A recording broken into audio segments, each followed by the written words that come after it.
အိမ်လုံးကလုပ်တယ်လုပ်ဖို့အတွက်ရောမင်းလုပ်တယ်ကိုလုပ်ပေးဖို့အတွက်ရောလူတွေငှားထားပေးပြီဒါမင်းလုပ်မဟုတ်ဘူးမင်းလုပ်ကအတင်ချမ်းနေနေကြအောင်လေးရှင်းဖို့ပဲအဲ့လိုအောက်ခြေတင်းလုပ်တယ်လုပ်လို့ငါမကြိုက်ဘူးကွာနားလေကော你看，龙兴了嘛？你家路啊？啊，怎么都看着我弄的呀？不过你又没啥过来带回去。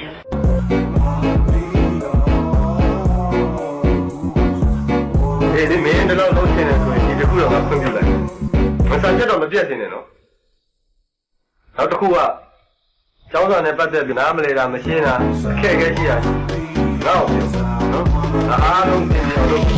အဲကျောင်းစာကိုကျောင်းပြပြီးဟိုဝင်ဒီထွက်လို့တယ်လုံးဝဖွင့်ပြလိုက်မင်းဥစ္စာကိုဘယ်လောက်ပိုင်နေပဲပြောမင်းပတ်ဝန်းကျင်မှာငါပြည့်ပြီးငါနိုင်ငါရှိ